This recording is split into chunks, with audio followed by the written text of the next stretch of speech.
Ha llegado nuestro historiador Francisco, a quien le damos los buenos días. Buenos Muchas días. gracias. Buenos días. ¿Qué ¿Cómo tal, estás, Francisco? Bienvenido, ¿cómo estás? Qué gusto. Para hablarnos de las mujeres con las cuales se pudo consumar la independencia de México y el surgimiento de nuestra nación como un Estado independiente. Sin su labor, esto no habría sucedido, Así o por es. lo menos no de la manera en la que pasó. Cuéntanos de ellas. Claro.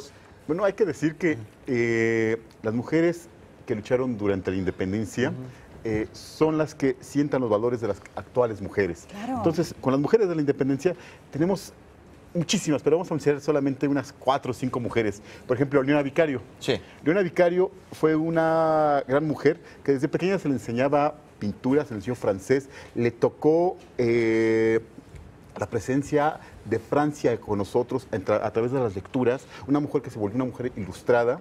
Y esta Leona Vicario además quedó huérfana. Sí. Y al quedar huérfana, su tío Pomposo, nombre y apellido, busca casarla, ella no quiere casarse y dice que yo quiero vivir sola además, quiero entrar a una casa junto, quiero mi independencia también. Pero en esa época no era algo fácil, No era algo ¿no? fácil, Sí, no es claro así que como no. de en que, esa ay, sí, época. mijita, ¿cómo no? De ninguna manera. No, quiere su independencia, pero es una mujer que se preocupa por leer, por participar. Conoce al famoso Quintana Roo, Andrés Quintana Roo, con el cual se casa y procrea 3 hijas.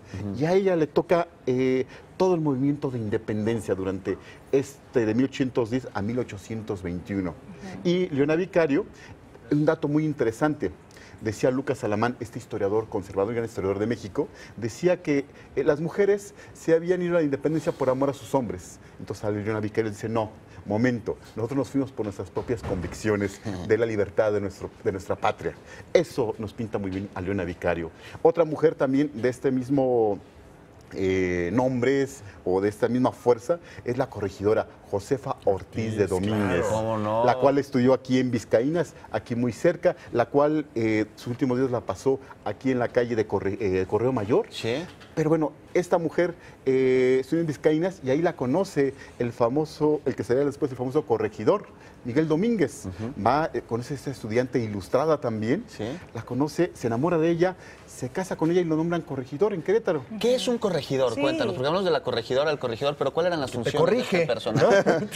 Básicamente. ¿Qué es lo que va a pasar ahorita contigo? Precisamente. No, eso Pues eso va a suceder. A ver, La díganos. corregidora es la que están gobernando una cierta zona, un cierto poblado, porque también hay un alcalde. Ajá. Y él es el que está gobernando una cierta región del... Digamos, un representante de la representante. corona española en Exacto. aquel entonces. Sí. Entonces ya entendemos un como gobernador, digamos. Un como gobernador, exacto. Pero con menos autonomía. Entonces, doña Josefa era la esposa del corregidor de Querétaro. Ellos tienen una tertulia de Querétaro, tienen la tertulia literaria de Querétaro, y ahí se reúnen Hidalgo, Allende, Aldama, todos estos grandes personajes, y planean hacer la independencia el 1 de octubre de 1810. Son descubiertos y entonces el corregidor encierra a la corregidora, encierra en su habitación para que no te corra ningún peligro. Ella, sabiendo que van a apresarlos, el famoso taconazo, toca el tacón en la duela de madera, escucha a un amigo de ella y va y le anuncia al cura Hidalgo, el cual adelanta la independencia para que sea el 15 de septiembre. Entonces no era la fecha No era la fecha preconcebida para el no. inicio del movimiento. Gracias a la corregidora se pudo Y la hacer. corregidora pues nos llevó a la independencia. Y hay otra mujer también muy interesante, que es la Güera Rodríguez. La Güera Rodríguez, mira, aquí Gabriela es venezolana Sí. y la Güera Rodríguez me parece que incursionó, cuéntanos por favor, por Venezuela, porque era así como grupi de libertadores, ¿no? De independentistas. Sí, no, la Güera Rodríguez, bueno, son palabras mayores. La Güera Rodríguez tuvo la fortuna, aparte de ser una mujer bellísima, de ser una mujer, también vamos a decir intelectual, aunque no escribió nada, pero era una mujer de un grandes conocimientos y una crítica muy mordaz. Le tocó conocer en 1801 a Simón Bolívar cuando venía de Inglaterra, viene a México, lo conoce y además lo hospeda en casa de su hermana. Y Mira, lo hospeda libertador también en su paseando. corazón. Lo Qué llevaban bonita a manera de pasear decirlo. al Caraqueñito. Sí. Ese era el Caraqueñito, El le decía, Caraqueñito. lo llevaban a pasear por la Plaza Mayor, ya que Simón Bolívar no fue recibido por las autoridades virreinales. Entonces tuvo que quedarse en la casa de las familiares de la Güera Rodríguez. Pero bueno, la Güera Rodríguez no solo conocía a Simón Bolívar, sino también de su brazo llevó al barón de Humboldt. Ajá. El cual lo llevó a pasear por las diferentes casas, lo llevó a ver el caballito en su inauguración, del cual hizo varios comentarios. Y no solo también al barón de Humboldt, también Agustín de Iturbide. Nuestro primer Nuestro emperador. Dicen que la Güera Rodríguez fue el que lo propuso para que enarbolara la independencia de este país y que habló la Güera Rodríguez mejor que su madre sobre él. Mira. Y eso son palabras mayores. Sí. Claro. ¿Por qué será?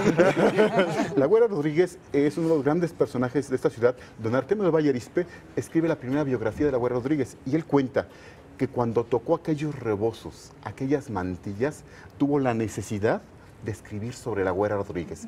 Y es la primera biografía que tenemos de la Güera Rodríguez. Ella tuvo 3 hijas, se casó 3 veces, tuvo 3 hijas que la llamaban las 3 Gracias, porque eran mujeres hermosas. Preciosa. Salieron a la mamá. Salieron a mamá, pero además las casó con los hombres más ricos del virreinato y una de ellas está hecha en escultura por Manuel Tolsa en el Templo de la Profesa. La Virgen Dolorosa Sí. está representada ahí, que es una de sus hijas de la Güera Rodríguez. La Güera Rodríguez, hay que mencionar también lo más importante, conoció a Hidalgo y apoyó el movimiento de independencia. Igual que las otras mujeres, daban dinero, eran correo, pero la Güera Rodríguez, la Inquisición lo tomó presa y la llevó a las cárceles de la Inquisición y ahí fue juzgada. Pero como la Güera les sabía ciertas cosas a los inquisidores, Ah, mira, qué entonces conveniente. le dijeron, vete Sí. un mes a Querétaro a descansar y después regresas. Entonces, estas mujeres, Sí. sin lugar a dudas, son las que forman Sí. el diario de la mujer contemporánea actual, que luchaban por los derechos de todos, no de los hombres, sino de todos, de los que gozamos actualmente. Hay que mencionar también a Gertrudis Bocanegra, una gran mujer que luchó por la independencia, pero lamentablemente ella sí fue fusilada en Pátzcuaro en 1817. Es de las mujeres que nos dieron patria, hablamos Claro. mucho de los Exacto. hombres que nos dieron patria, pero muchas mujeres también lo Así hicieron. es. Sí. Para conocer el presente hay que hacer una mirada al pasado también. Muchísimas gracias. Por Muchas nada, gracias por Así estar es. con nosotros.